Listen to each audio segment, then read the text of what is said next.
आप सबको जय श्री कृष्ण। अभी हम उस जगह में हैं जहाँ पे आके हम परमेश्वर के वचन को सीखते और समझते हैं। आज जो मैं आपके साथ बात करने वाला हूँ वो है हमारे विश्वास के बारे में, हमारे भरोसे के बारे में। लेकिन उस भरोसे के बारे में, उस विश्वास के बारे में आज आपसे मैं बात करने वाला हूँ जो हमने गलत जगह पे रख दिया। क्या विश्वास भी गलत जगह पे रखा जा सकता है? क्या भरोसा भी गलत जगह पे हो सकता है? हो सकता है। तो गलत जगह है तो क्या फर्क पड़ता है विश्वास को?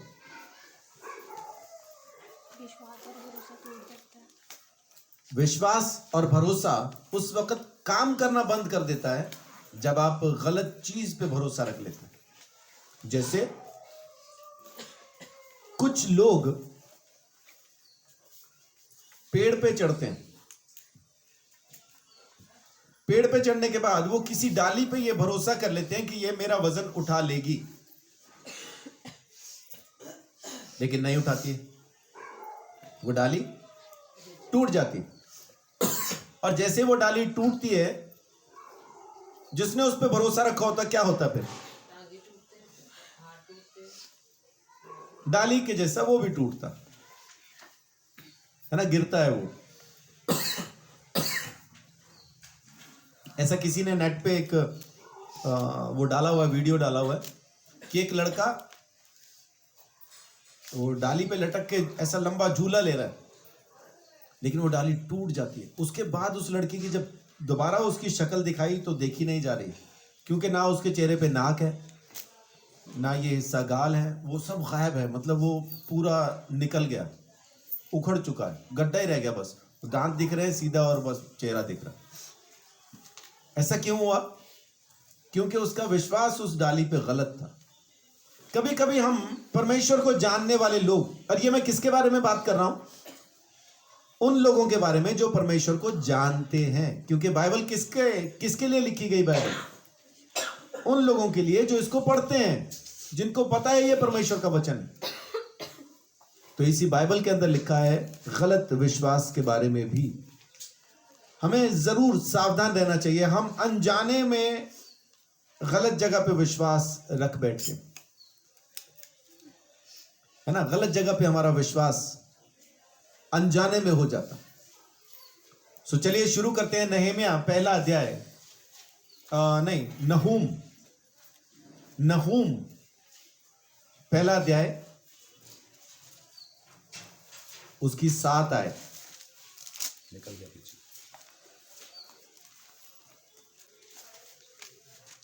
यहोवा भला है, संकट के दिन में वह दृढ़ गढ़ ठहरता है और अपने शरणागतों की सुधि रखता है। आमीन।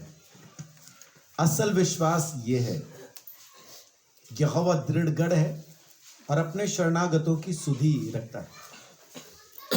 ये सही विश्वास है। उस परमेश्वर पे विश्वास रखना, उसकी तरफ दौड़ना, उसके पास पहुंचना, वो है सही विश्वास, सही भरोसा। याद करना, उनका ख्याल रखना। जैसे डाकू ने कहा था यीशु मसीह को, प्रभु जब तो अपने राज्य में आए मेरी भी सुधि लेना, मेरा भी ख्याल रखना, मुझे भी याद रखना, अपने राज्य में मुझे भी मौका देना। तो परमेश्वर अपने शरणागतों की, जो उसकी शरण में आ जाते हैं, उनकी सुधि लेता है, उनको याद रखता है, उनका ख्याल रखता है। लेकिन बहुत से लोग आज की तारीख में हथियारों पे विश्वास करते हैं। अगर हमारे पास बंदूकें होंगी, अगर हमारे पास डंडे होंगे, अगर हमारे पास तलवारें होंगी तो हम जीत जाएंगे। हमें कोई रोक नहीं पाएगा, हमें कोई परेशान नहीं कर पाएगा, हम जीत पाएंगे। ऐसा बहुत सारे लोग हथियारों पर विश्वास करते हैं। देखिए परमेश्वर का वचन क्या कहता है। भजन संहिता 44 उसका 6, भजन संहिता 44 का 6। क्योंकि मैं अपने धनुष पर भरोसा ना रखूंगा और ना अपनी तलवार के बल से बचूंगा। वो क्या बोल रहे हैं लेकिन भजनकार? अपने धनुष पे भरोसा नहीं रखूंगा, अपनी तलवार से मैं बच नहीं पाऊंगा, क्योंकि मेरा बचाने वाला परमेश्वर है, वही मुझे बचा पाएगा। लेकिन आज की तारीख में बहुत से चर्च ऐसे हो गए हैं जिनको अपने डंडों पे यकीन हो गया। वो लाठियां लेके अपने जवानों को कहते हैं कि खड़े रहो, तभी मीटिंग हो पाएगी। खासतौर से पंजाब में ऐसा हो रहा।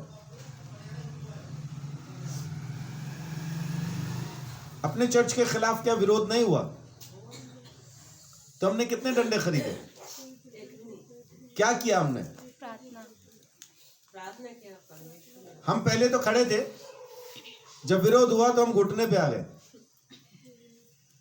और हम घुटने पे आए तो वो जो डंडे लेके आए थे वो आपस में लड़ पड़े। वो आपस में लड़ रहे हैं अभी भी। उनका झगड़ा अभी भी खत्म नहीं हुआ। लेकिन अगर हम भी डंडे लेके आते तो झगड़ा अभी भी खत्म ना हुआ होता। वो फिर और डंडे ले आते, फिर और डंडे ले आते, वो और डंडे ले आते। लेकिन बाइबल कहती है कि हमारा भरोसा तलवारों पर, धनुष पर, डंडों पर नहीं है। ये धनुष, ये तलवारें हमें बचा नहीं पाएंगी, बचाने वाला परमेश्वर है। अभी तो एक नई सेना बन रही है पंजाब में। उसमें लोग नाम लिखा के खुश हैं, टाइगर फोर्स। कौन सी? Tiger force. परमेश्वर ने हमको लायन बनाया, ये टाइगर बनना चाहते। और ये फोर्स कौन सी है? ईसाइयों की।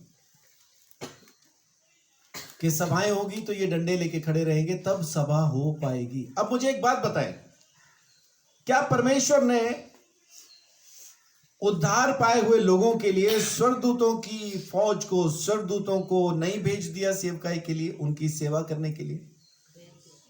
स्वर्गदूत खड़े हैं, स्वर्गदूत खड़े हैं, लेकिन हमें उनकी मौजूदगी पे यकीन नहीं है। हम क्या बोल रहे हैं? स्वर्गदूत तो खड़े हैं तो भी डंडे चाहिए।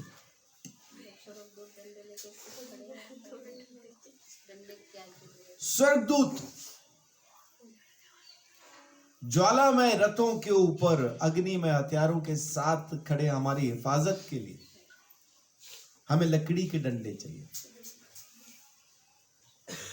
ये सही विश्वास, सही भरोसा नहीं है। तो बहुत से लोग जो YouTube पे मुझे देखते होंगे अभी सोच रहे होंगे या आपस में बात कर रहे होंगे, तो क्या मर जाए? हाँ भाई, मर जाओ। यीशु ने चुना ही इसके लिए, क्योंकि हम मर के भी मरेंगे नहीं। मरते वो हैं जो बगैर यीशु मसीह के चले जाते हैं। और अगर हम यीशु में होके भी मर रहे हैं तो फिर यीशु में क्यों हैं? मैं कभी मरूंगा नहीं, शरीर छोड़ूंगा। जिस घड़ी डॉक्टर कह भी देगा ना मर गए हैं, तब भी मैं जिंदा ही होऊंगा। आमीन। बस ये शरीर चलना फिरना बंद कर देगा, क्योंकि तब मैं शरीर में नहीं होऊंगा, अपने बाप के पास हूं। अगर हम प्रभु के लोगों को आज तक ये पता नहीं चला कि इस जिंदगी के बाद, इस शारीरिक जिंदगी के बाद की जिंदगी क्या है, तो दूसरों को क्या बताएं? हमारा भरोसा परमेश्वर पर है या डंडों पर है, तलवारों पर है, धनुष पर है? कहां है? अगर भरोसा डंडे पे है तो मैं आपको साफ बता देता हूं, ये डंडा बचा ना पाएगा।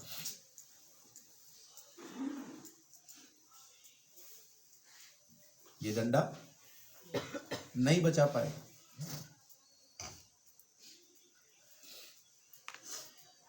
एक बार हमारे दोस्त को ऐसे ही शौक चल रहा था, गतका सीखेगा वो, बोल रहा। क्यों ऐसा हुआ? क्योंकि होला मोहल्ला घूम के आए थे तो वहां पे हमने देखा न्यांग सीख दे गतका। क्या लाठी घूम रही थी वहां, दगड़ दगड़ यूं, माने दिख भी नहीं रही थी कहां से जा रही, कहां को आ रही, ऐसा पूरा। उसके भी मन में आई मैं भी सीखूंगा, लाठी खरीद के लाया, बिल्कुल अपना कान के बराबर, पूरी ऐन कटवा के बिल्कुल साइज में सही बढ़िया घुमानी शुरू की। पहले 15 मिनट में अपने सिर में मार ली, किसी ने नहीं मारी, खुद ही काफी था। घुमाई, दाड़ फट गई खोपड़ी, गतका खत्म। लाठी हाथ में आ गई है का मतलब ये नहीं कि आपको चलानी भी आ गई है, तो लाठी आपको बचा नहीं पाएगी, कभी कभी खुद का ही सर फोड़ देती है। इसलिए परमेश्वर पर यकीन करें, उस परमेश्वर पर विश्वास करें। वो परमेश्वर है जो आपको बचा सकता है, जो आपको संभाल के रख सकता है, आपकी हिफाजत कर सकता है। देखिए भजन संहिता 31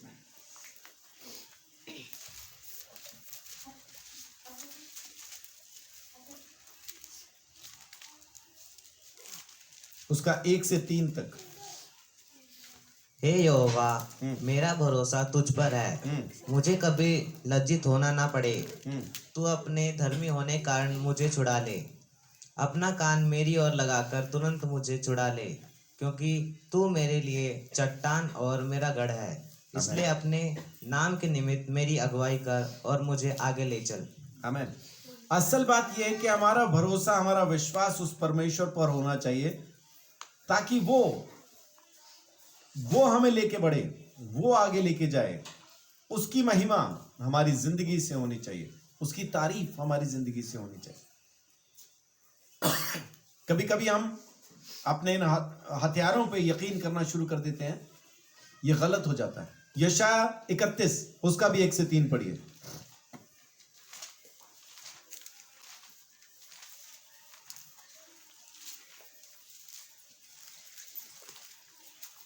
हाय उन पर जो सहायता पाने के लिए मिस्र को जाते हैं और घोड़ों का आसरा करते हैं, जो रथों पर भरोसा रखते हैं क्योंकि वे बहुत हैं, और सवारों पर क्योंकि वे अति बलवान हैं, पर इज़राइल के पवित्र की ओर दृष्टि नहीं करते और ना यहोवा की खोज करते हैं। देखिए यहाँ पे वचन क्या कह रहा है, हाय उन पर जो मिस्र को जाते हैं रथों की, घोड़ों की खोज में, क्योंकि वो बहुत हैं,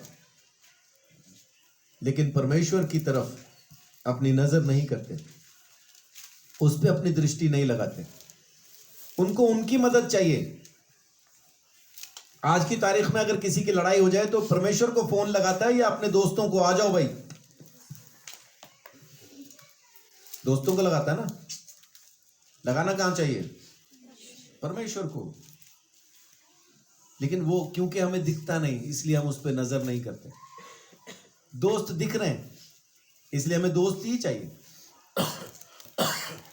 आ जाओ, लड़ाई हो गई, मुझे मारा, नाम ले लेके बताते हैं, घर तक ले जाते हैं। लेकिन आगे देखिए वचन क्या कह रहा है, परंतु वह भी बुद्धिमान है और दुख देगा, और वह अपने वचन न टालेगा, परंतु उठकर कुकर्मियों के घराने पर और अनर्थकारियों के सहायकों पर भी चढ़ाई करेगा। क्या लिखा है परमेश्वर के बारे में यहाँ पे? परमेश्वर बुद्धिमान है, लिखा है परंतु वह भी बुद्धिमान है और दुख देगा। मिस्र लोग अभी क्या होगा? लड़ाई के लिए जब हम दूसरों को तलाशना शुरू करेंगे कि आ जाओ मेरी मदद के लिए, आओ हम मिलके मारें। आज सताव की वजह से, क्योंकि लोग चर्च पे हमला कर रहे हैं, इसकी वजह से मसीही लोग आपस में इकट्ठा होकर ऐसे ही दल बना रहे हैं, आओ हम मिलके मारेंगे। लेकिन असल में क्या होने वाला है? वचन को गौर से पढ़े तो लिखा है वो भी बुद्धिमान है। और कौन? किसके बारे में बात हो रही है यहां पे? परमेश्वर के बारे में। वो भी बुद्धिमान है और दुख देगा। हम इकट्ठा होकर उनको मारने के लिए जाएंगे, लड़ाई और बढ़ेगी, बढ़ती ही जाएगी, खत्म नहीं होगी, ये खत्म नहीं होगी, बढ़ती जाएगी। यीशु मसीह ने कहा, परमेश्वर के वचन में लिखा है, बुराई को भलाई से जीत लो। लेकिन आज की तारीख में चर्च तैयार है बुराई को बुराई से खत्म कर दो। क्या हो पाएगी बुराई से बुराई खत्म? नहीं होगी। बुराई को भलाई से ही जीतना पड़ेगा, दुश्मनी को प्रेम से ही जीतना पड़ेगा, शैतान को यीशु मसीह से ही जीतना पड़ेगा। लेकिन यहां भी क्या चल रहा है, शैतान को शैतान से मारो, बुराई को बुराई से मारो, नहीं होगा। तो वो मारते रहे और हम मरते रहे। हाँ जी, मरते रहो, क्योंकि मर के भी तुम मरोगे नहीं, अनंत जीवन पाओगे। सो परमेश्वर आपकी जिंदगी को अपने हाथ में संभाल के रखता है, उसका अनुग्रह आपके ऊपर लगातार बना रहता है। आप शरीर में बगैर शरीर के परमेश्वर की नजर में हैं। परमेश्वर आपसे प्रेम करता है। असल में आप कौन है, ये शरीर या आत्मा जो अंदर है? आत्मा। असल में जो हम हैं वो तो वो आत्मा है जो हमारे अंदर इस घड़ी है, जो बात कर रहा है। लेकिन हम शरीर को ही मैं समझ लेते हैं, इसलिए हम मरने से डरते हैं। ये शरीर, आप डरो, आप ना डरो, आप लड़ो, आप ना लड़ो, इस शरीर को एक दिन मरना ही है। चाहे कितना ही संभाल के रखो, एक दिन मरेगा ही। तो जब इसने मरना ही है तो हिफाजत काहेगी, इतनी हिफाजत काहेगी? 7 तालों में रह के भी तो मरेगा ही, 500 साल का होके भी तो मरेगा ही। तो फिर हथियारों पे यकीन किस बात का? परमेश्वर पे क्यों नहीं यकीन करते? अब देखिए तीसरी आयत, यहां पे परमेश्वर सीधा सीधा क्या बोल रहा है? मिस्री लोग ईश्वर नहीं मनुष्य मिस्री ही लोग हैं। कौन है? ईश्वर नहीं है, मनुष्य ही है, जिन पे तुम यकीन कर रहे हो ये मेरे लिए लड़ेगा, वो मेरे लिए खड़ा हो जाएगा। वो ईश्वर नहीं है, मनुष्य ही तो हैं। और उनके हथियार कैसे हैं? और उनके घोड़े आत्मा नहीं मांस ही है। उनके घोड़े भी आत्मा नहीं है, मांस ही है। जब तो किस पे यकीन कर रहे हैं? किन बातों पे यकीन कर रहे हैं? जब यहोवा हाथ बढ़ाएगा तब सहायता करने वाले, सहायता चाहने वाले दोनों ठोकर खाकर गिरेंगे और वे सब के सब एक संग नष्ट हो जाएंगे। तो क्यों ना फिर हम परमेश्वर के पास बैठे। हम मसीहियों को तो कम से कम इतना पता है ना कि प्रार्थना असल हथियार है, परमेश्वर असल में योद्धा है, वो हमारे लिए लड़ेगा। उस पे यकीन क्यों नहीं करते? उसके साथ क्यों नहीं चलते हैं? वो लड़ेगा, आगे आगे वो चलेगा, पीछे हम तो जय जयकार करते जा रहे हैं, क्योंकि जहां जहां से वो गुजरेगा सब खत्म कर देगा, बदल देगा। खत्म का जो असल मतलब है, हाँ जी, अभी आपकी बीमारी कैसी है? कैंसर कैसा है? वो खत्म हो गया जी। तो मरीज भी मर गया क्या? नहीं। तो मेरा कहने का मतलब कि सब खत्म कर देगा मतलब ये नहीं कि उन लोगों को मार देगा परमेश्वर। सब खत्म कर देगा मतलब है दुश्मनी खत्म हो जाएगी, प्रेम पैदा हो जाएगा, हम आपस में मिल पाएंगे, एक दूसरे से बात कर पाएंगे, परमेश्वर के नाम को महिमा दे पाएंगे, उसकी प्रशंसा और तारीफ कर पाएंगे। सो हथियारों पे यकीन ना करें, आखिर एक दिन खत्म हो जाएंगे, क्योंकि परमेश्वर इन हथियारों के खिलाफ है। परमेश्वर कह रहा है सहायता मांगने वाला और करने वाला दोनों को खत्म कर दूंगा। तो क्यों पंगा लेना परमेश्वर से? आराम से बैठ के परमेश्वर से ही सहायता क्यों नहीं मांग ले? सीधा सीधा उसी को क्यों नहीं कहते, तू मेरा सहायक, तू मेरा गढ़, तू ही मेरा सब कुछ है, तू मेरे लिए लड़, मुझे और कुछ करने की जरूरत नहीं है। हमारा भरोसा आज गलत जगह पे जा रहा है, क्योंकि हम बचना चाहते हैं।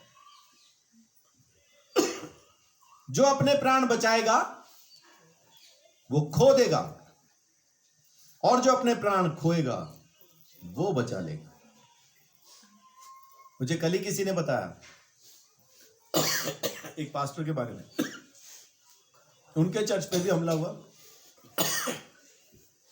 उन्होंने ना सिर्फ सेवकाई ही छोड़ी, यीशु को भी छोड़ दिया। किस लिए? प्राण बचाने के लिए, प्राण बचाने के लिए।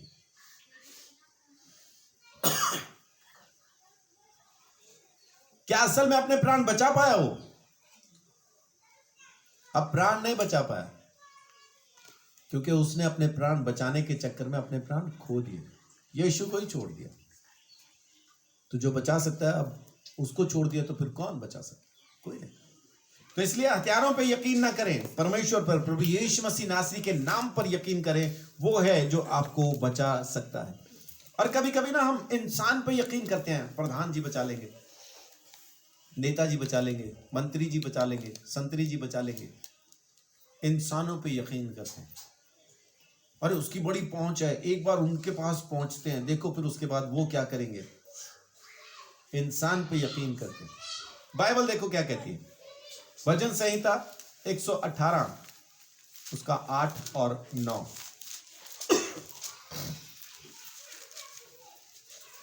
118 का 8-9।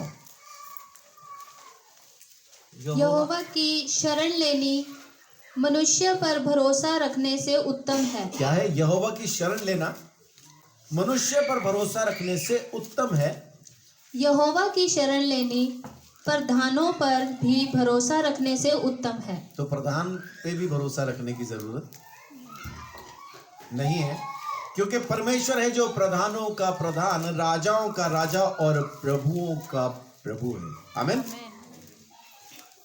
वो है जो सबके ऊपर सर्वोपरि है, सबसे ऊपर है।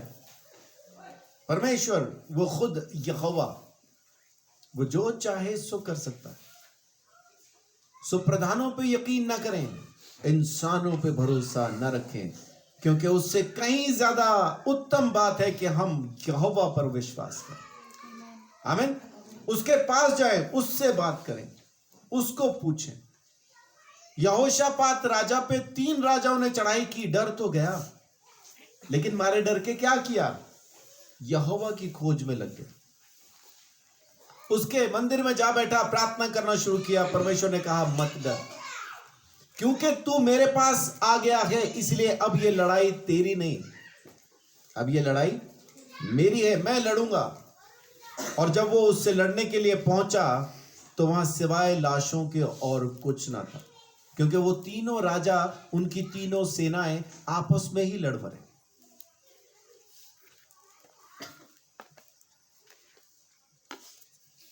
दो राजाओं ने मिलकर सोचा इस तीसरे को मार देते हैं,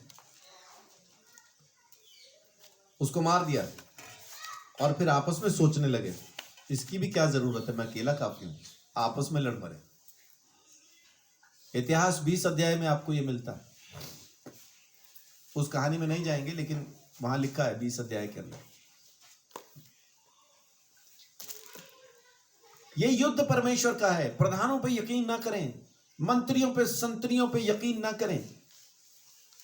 मैं जो आपको कह रहा हूं कि प्रधानों पे यकीन ना करें, अभी कल ही वो जहां पे टाइगर फोर्स की बात चल रही थी, वहां कल ही मुझे भी मंडल सचिव का पद दिया गया। उस सभा में मैं भी हूं, लेकिन मेरा यकीन उस सभा पे नहीं है। वो लोग मिलके मुझे बचा पाएंगे, मेरा विश्वास उस पे नहीं है। हाँ, कहीं हमें बुलाया जाएगा, कोई पास्टर फोन करके बुलाएगा कि आओ हमारी मदद करो, हमें आपकी मदद की जरूरत है, इस संतरी को मिलो, उस मंत्री को मिलो, तो जरूर जाएंगे, क्योंकि उनका विश्वास उसी में है।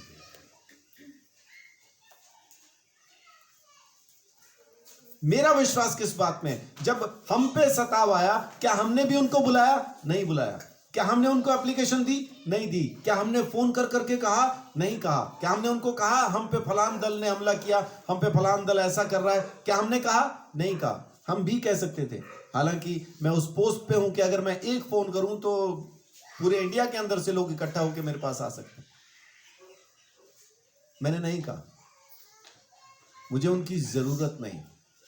वो परमेश्वर, उसकी सामर्थ और उसके दूत मेरी मदद के लिए काफी है। आमीन। और हमने वही किया, और आपके सामने नतीजा है, वो लोग आपस में लड़ रहे हैं, अभी भी लड़ रहे हैं। हम आराम से बैठे यहाँ पे परमेश्वर को महिमा दे रहे हैं, और उनका जारी है। कभी वो उसके खिलाफ बयान दे देता है, कभी वो एसपी पे चला जाता है, कभी वो डीसी पे चला, वो आपस में लगे हुए। हमें जरूरत नहीं, परमेश्वर है। भजन संहिता 146 उसका 3 देखिए। उससे पहले वो देखिए यशायाह 30, पहले यशायाह 30 का 15 से 17 देखिए।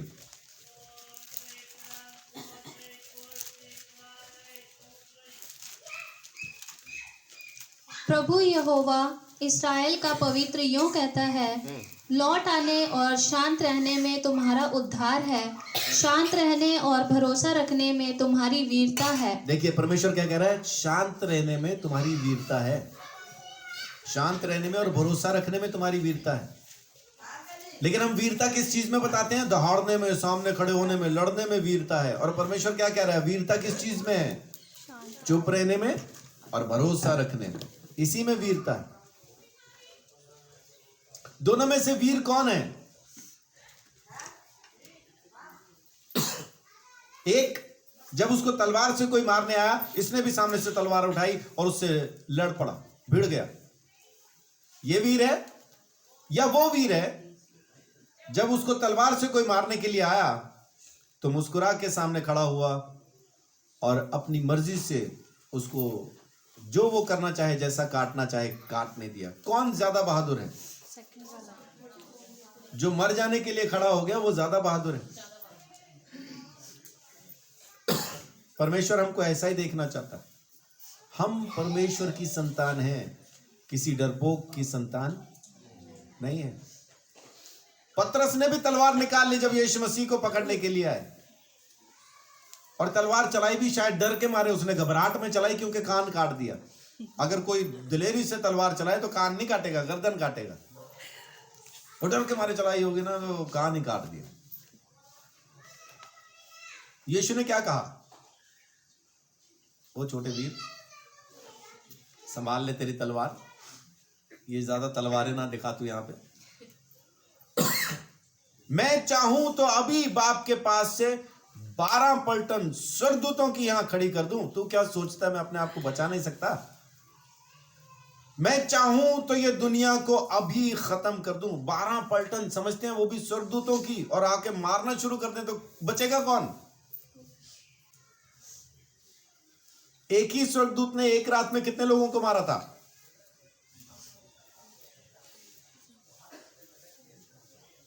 कितने लोगों को मारा था एक ही रात में? 1,86,000 लोगों को एक ही रात में स्वर्गदूत ने मार दिया। एक स्वर्गदूत एक रात। मैं आपको ईमानदारी से बताऊं, अगर मैं लाइन में 1,86,000 लोग खड़े कर दूं ना, आपने सिर्फ गर्दन काटनी उनकी, काट नहीं सकते एक रात में।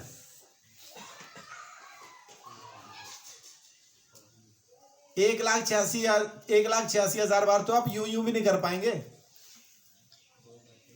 बाजू थक जाएगी, हाथ उठना बंद हो जाएगा। हाँ, लेकिन उस स्वर्गदूत ने एक ही रात में ये कर दिया। अब यीशु कह रहा है 12 पलटन। 12 पलटन अगर वहां पे खड़ी हो जाए तो क्या करेंगे फिर? अगर एक दूत ऐसा कर सकता है तो 12 पलटन तमाम दुनिया के लिए काफी है,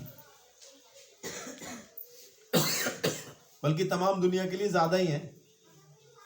यीशु पतरस को बोल रहा है, रख ले तेरी तलवार संभाल के, मैं अपनी मर्जी से मर रहा हूं, मुझे कोई मार नहीं रहा है, इसीलिए आया हूं जमीन पे। हालेलुया।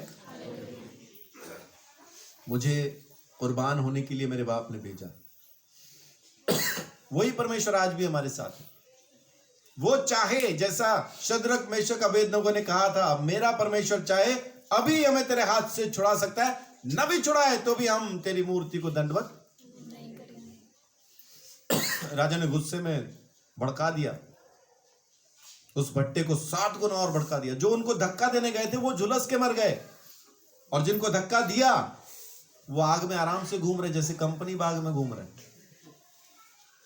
और बाइबल कहती है उनके कपड़ों से आग की बू तक नहीं आती थी। आप प्रेस करो तो कपड़े में से जलने की स्मेल आती है। वो धधकते हुए भट्टे में से निकले और उनके कपड़ों में से जलने की स्मेल नहीं आ रही। वो परमेश्वर जिसकी आज्ञा मान के आग ठंडी हो जाती है, वो परमेश्वर आपके साथ है। लेकिन यकीन फिर भी हम प्रधानों पे कर रहे, लोगों पे कर रहे, है ना। एक बार फिर पढ़िए। प्रभु यहोवा इस्राएल का पवित्र यूं कहता है, लौट आने और शांत रहने में तुम्हारा उद्धार है। शांत रहने और भरोसा रखने में तुम्हारी वीरता है। हाँ। परंतु तुमने ऐसा नहीं किया। ऐसा नहीं किया। डंडे खरीद लिए, टाइगर फोर्स बना ली। जी। तुमने कहा, नहीं, हम तो घोड़ों पर चढ़कर भागेंगे। भागो फिर। परमेश्वर पर विश्वास नहीं किया, क्या बोल रहे थे? घोड़े पर चढ़ के भागेंगे, फिर तेज निकल जाएंगे हम, फिर दूर निकल जाएंगे, फिर बच जाएंगे। तो परमेश्वर क्या कह रहा है फिर? इसलिए तुम भागोगे। भागो फिर। और तुमने ये क्या कहा था? हम तो घोड़े पे चढ़ के भागेंगे। परमेश्वर कह रहा है इसलिए तुम भागोगे, क्योंकि तुमने कहा है। अभी आज की तारीख में चर्च इकट्ठा होके क्या कह रहे हैं? हम लड़ेंगे। परमेश्वर भी कह रहा होगा लड़ो फिर। क्यों लड़ेंगे? क्योंकि इन्होंने कहा है लड़ेंगे, और सम्मति के साथ इकट्ठे होके कह रहे हैं कि लड़ेंगे। समझ पा रहे हैं चीजों को? परमेश्वर का वचन, परमेश्वर की सामर्थ वो बाहर निकल गई है। अपनी ताकत पे यकीन है। बचेगा कौन? जिसकी लाठी में दम होगा। तो भैंस किसकी है? जिसकी लाठी, जिसकी लाठी उसकी भैंस। उसकी भैंस, और भैंस चली गई पानी में।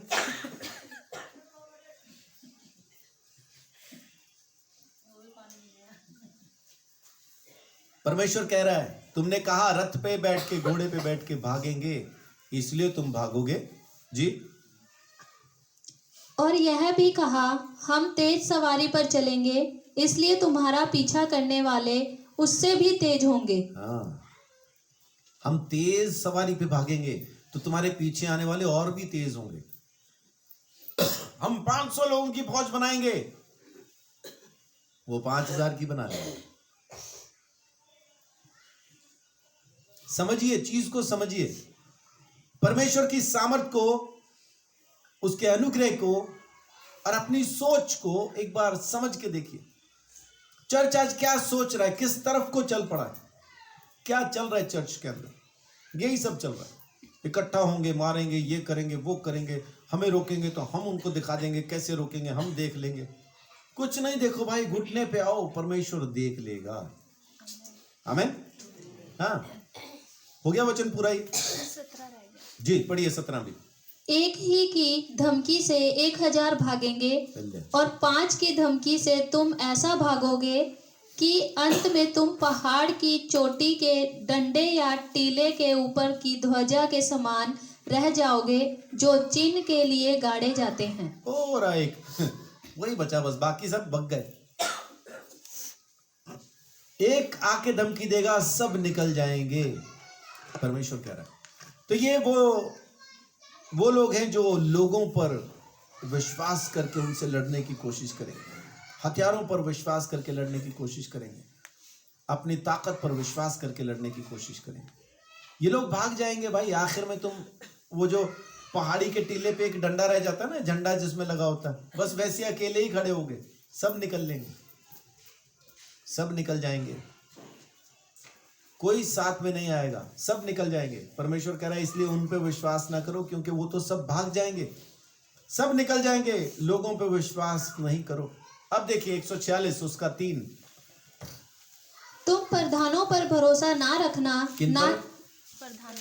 मंत्री जी पे, संतरी जी पे, प्रधान जी पे भरोसा नहीं रखना, ना किसी आदमी पर, हाँ, क्योंकि उसमें उद्धार करने की भी शक्ति नहीं है। प्रधान पे भरोसा नहीं रखना, ना किसी इंसान पे भरोसा रखना, क्योंकि उसमें उद्धार करने की शक्ति नहीं है। और आखिर होगा क्या इनका? पढ़िए 4 और 5। उसका भी प्राण निकलेगा, वह भी मिट्टी में मिल जाएगा, उसी दिन उसकी सब कल्पनाएं नष्ट हो जाएंगी। क्या ही धन्य है वह जिसका सहायक याकूब का परमेश्वर है, और जिसका भरोसा अपने परमेश्वर यहोवा पर है। आमीन। ये सब मर जाएंगे, परमेश्वर कह रहा है। और जैसे मरेगा उसकी कल्पनाएं भी खत्म हो जाएंगी, सब मर जाएंगे। जिन पे तुम भरोसा करते हो, जिन पे तुम आश्रित हो, जिन पे तुमने अपना ठिकाना बना लिया है, जो तेरी मदद के लिए तू सोचता है मेरी मदद करेंगे, मेरी सहायता करेंगे, ये मर जाएंगे, और इनकी कल्पनाएं भी इनके साथ साथ खत्म हो जाएंगी। और धन्य है वो जिसने परमेश्वर पे अपना भरोसा रखा है, क्योंकि परमेश्वर सदा से था, सदा है, सदा रहने वाला है। आमीन। एक और आखिरी सहारा इंसान का, और आखिरी मैं इसलिए कह रहा हूं क्योंकि मैं आपको ये बता रहा हूं आखिर में लेकिन असल में आज की तारीख में ये सबसे पहला सहारा, सबसे मजबूत सहारा इसी को मानता है इंसान। और वो सहारा क्या होगा? वो सहारा है पैसा। मनी मनी मनी मनी, पैसा। पैसा है तो लोग कहते हैं जी मेरे पास तो बहुत पैसा है, किस चीज की कमी है देख लेंगे। अमीरों के बच्चे कानून से क्यों नहीं डरते? क्योंकि पैसा है। मेरे पापा छुड़ा लेंगे, मेरे पापा बचा लेंगे, मेरे पापा के पास बहुत। और जमीन पे हर चीज बिक रही है आज की तारीख में, तो वो सोचते हैं कि न्याय भी खरीद लेंगे, हमें कोई कुछ नहीं कर पाएगा, हम बच जाएंगे। किसानों के ऊपर से यूपी में, मेरे ख्याल एक जगह, मैं नाम भूल गया उस जगह का, गाड़ी निकाल दी, जिंदा लोगों के ऊपर से चलते जा रहे हैं लोग, पीछे से गाड़ी लाके टक्कर मार के उनके ऊपर से गाड़ी निकाल दी। पकड़ा गया कोई?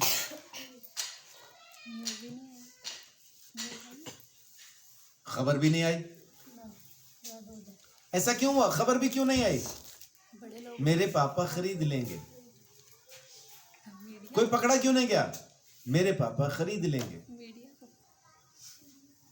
तो मीडिया बिक गया। हाँ, क्या न्याय बिक गया? कोशिश तो करिए खरीदने की, आगे देखो। पैसा, जिसके पास पैसा है वो सोचता है मैं जो चाहूं सो कर सकता हूं, है ना, जो चाहूं सो कर सकता हूं। यशाया 52 उसका 6 और 7, 52 का 6-7। इस कारण मेरी प्रजा मेरा नाम जान लेगी, वह उस समय जान लेगी कि जो बातें करता है वह यहोवा ही है। देखो मैं ही हूँ। पहाड़ों पर उसके पाँव क्या ही सुहावने हैं, जो शुभ समाचार लाता है, जो शांति की बातें सुनाता है और कल्याण का शुभ समाचार और उद्धार का संदेश देता है, जो सियोन से कहता है तेरा परमेश्वर राज्य करता है। आमीन। परमेश्वर के वचन में साफ लिखा है कि सुसमाचार असली खबर है, ये आपको बचा सकती है, सब कुछ आपके लिए पूरा वो कर सकता है, वो परमेश्वर जो अनुग्रहकारी है। और एक बार अब मेरे साथ भजन संहिता भी 52 निकालिए।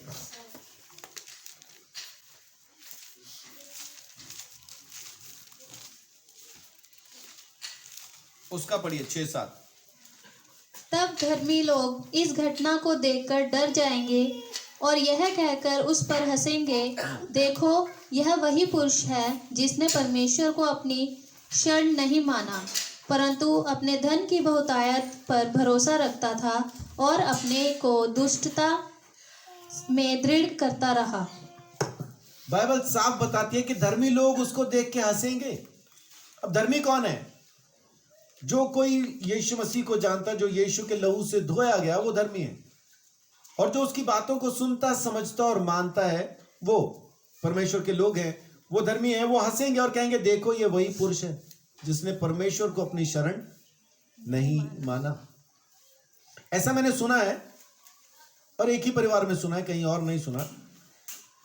लेकिन सुना क्या है कि अंबाला के इलाके के अंदर बहुत पहले एक ऐसा अकाल पड़ा था कि अमीर लोग अपने तकिए के पास सोना चांदी रुपया पैसा रखे हुए मर गए, लेकिन उनको खाने के लिए कुछ नहीं मिला।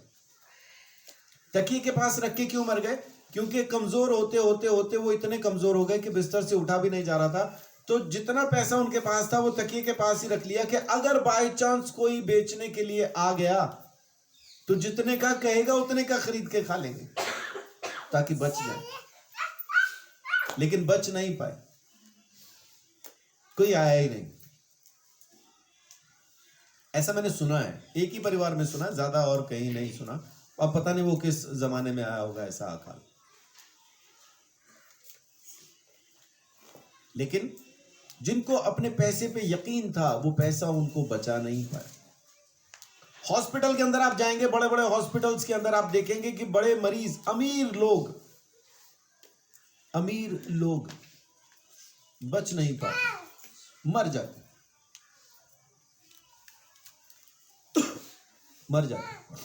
क्या पैसा उनको बचा पाता है? अगर पैसा बचा पाए तो अमीर तो मरे ही ना, वो तो जिंदगी खरीद खरीद के जिंदा ही रहे, लेकिन पैसा बचा नहीं पाता।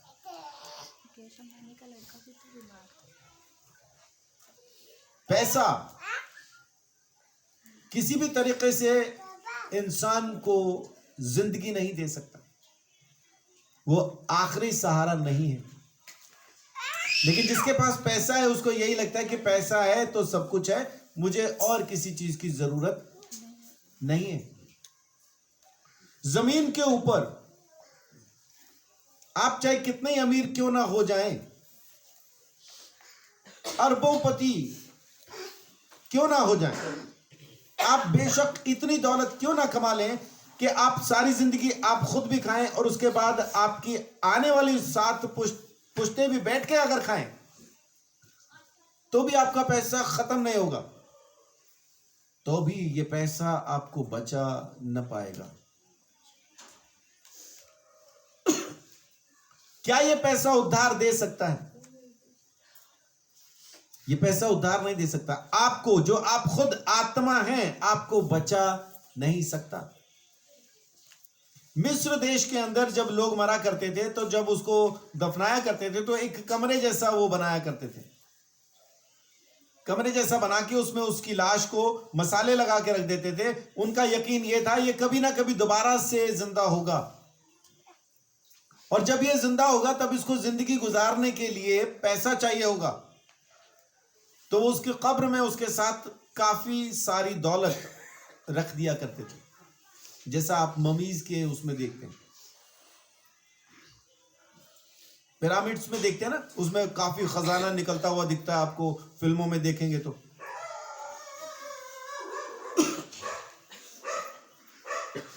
और बहुत से ऐसे नाम, टूम रेडर्स यानी कब्रों को लूटने वाले। मैं सोचा करता था, मुझे तब तक ये आइडिया नहीं था कि ऐसा होता था पुराने उस जमाने के अंदर। मैं सोचा करता था कब्र में से क्या लूट लेंगे, ज्यादा से ज्यादा बोल के कफन होगा या वो कपड़े जो पहन के वो मरा वही तो होगा, और क्या लूट लेंगे कब्र में से, मुझे समझ नहीं आता था।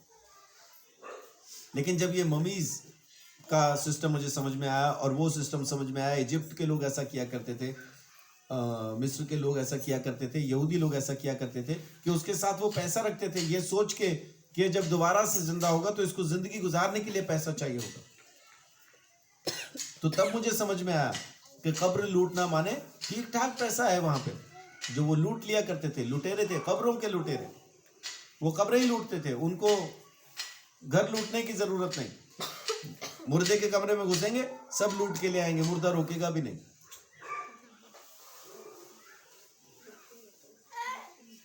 पैसा क्या उद्धार दे देगा? वो जो साथ में दफना दिया, क्या वो बचा लेगा? क्या ये आत्मा का उद्धार खरीद सकेगा? यीशु मसीह ने एक बात कही, देखिए लूका 12 अध्याय में। यहां पे यीशु मसीह एक दृष्टांत तो सुनाते हैं। ये दृष्टांत आपको समझ में आए तो ये बड़ी बात है। 13 इससे पढ़ना शुरू कीजिए, 21 तक। फिर भीड़ में से एक ने उससे कहा, हे गुरु, मेरे भाई से कह कि पिता की संपत्ति मेरे साथ बांट ले। उसने उससे कहा, हे मनुष्य, किसने तुझे तुम्हारी न्यायी और बांटने वाला नियुक्त किया है?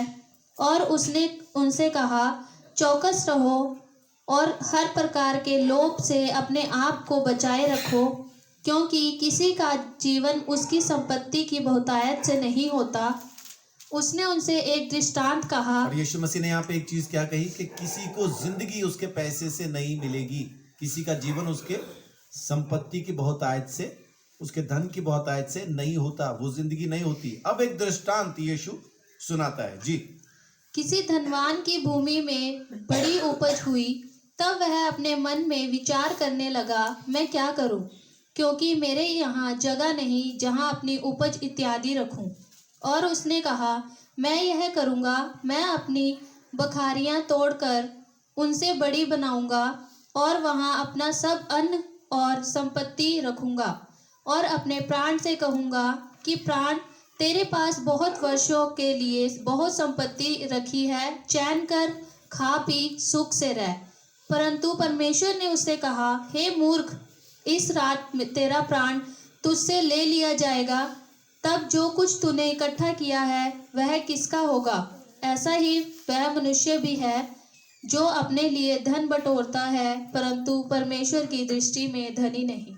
जी, क्या लिखा है कि वो सोचता है कि मेरे पास बहुत है, कई साल खा लूंगा, आराम से मौज करूंगा, मेरे को किसी चीज की जरूरत नहीं पड़ेगी, मुझे किसी की सहायता की जरूरत नहीं पड़ेगी, मेरे पास बहुत है।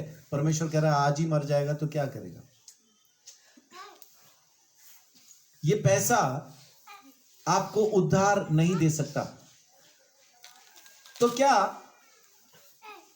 एक ऐसा शख्स जो प्रभु यीशु मसीह पे विश्वास करता है उसको अमीर होना चाहिए, पैसे के लिए काम करना चाहिए? क्या कहते हैं?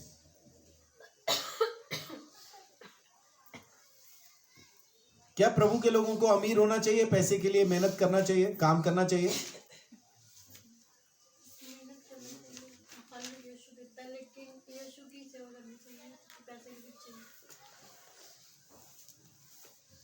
मेरा सवाल, क्या अमीर होना चाहिए? अमीर होने के लिए मेहनत करनी चाहिए?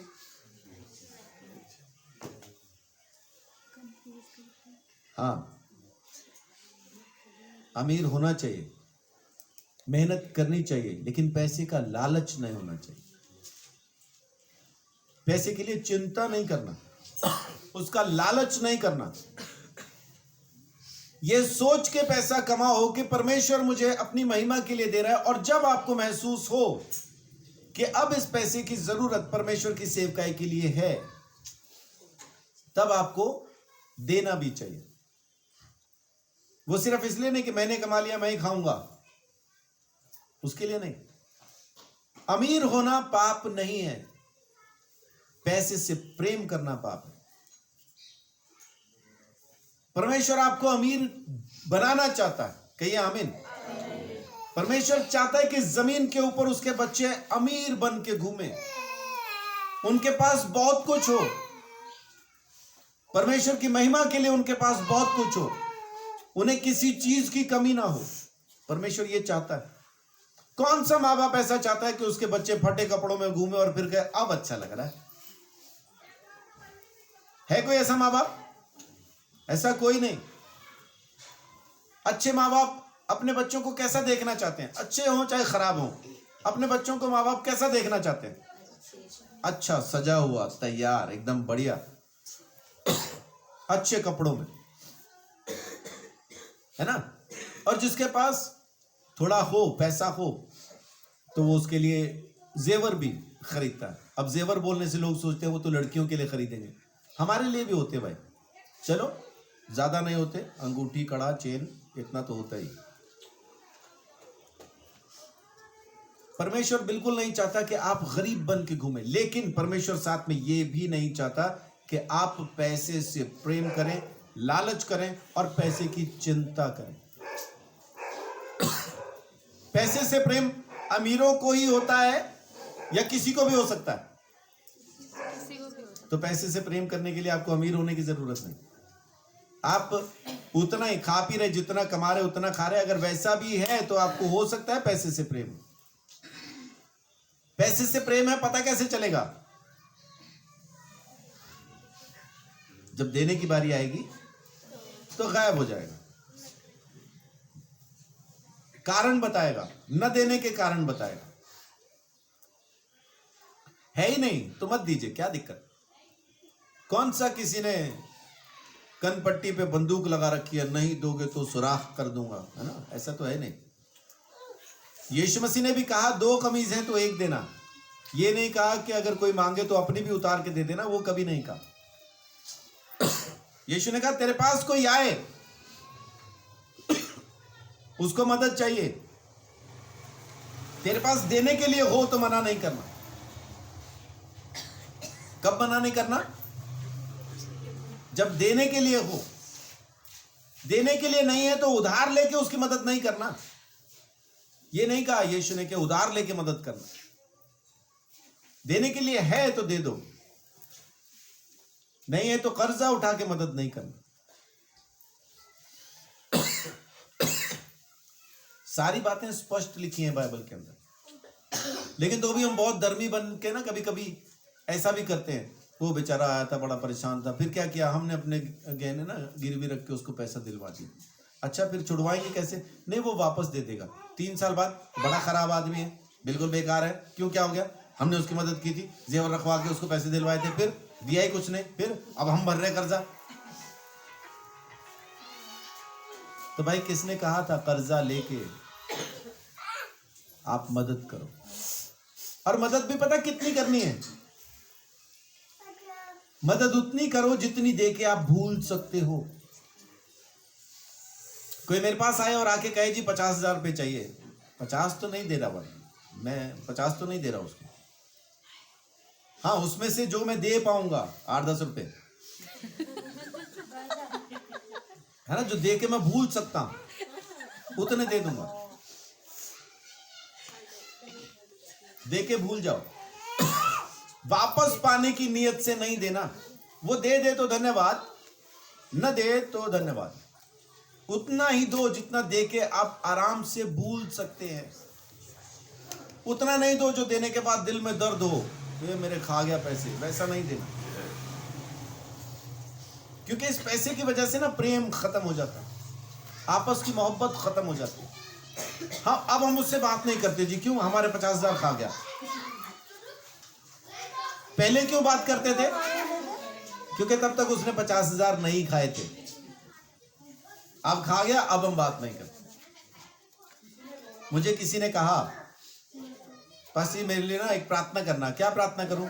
एक लड़का है जी, मैं उसके साथ ना ज्यादा अब उठना बैठना नहीं चाहता। मेरे को पता चल गया वो लड़का अच्छा नहीं है, लेकिन वो पीछा नहीं छोड़ता, फोन करता है। तो मैं कहा नहीं जाया कर, कह रहा बस फिर वो मेरे से होता नहीं, मना नहीं कर पाता हूं। तो आप प्रार्थना करना। तो मैं कहा एक काम कर। कह रहा क्या करूं? मैं कहा उसको 5,000 रुपये उधार दे दे। कह रहा फिर क्या होगा? मैं कहा फिर दोबारा कभी नहीं आएगा। कह रहा और मेरे 5,000? मैं कहा 5,000 में तेरा पीछा छूट रहा है, महंगा सौदा है क्या?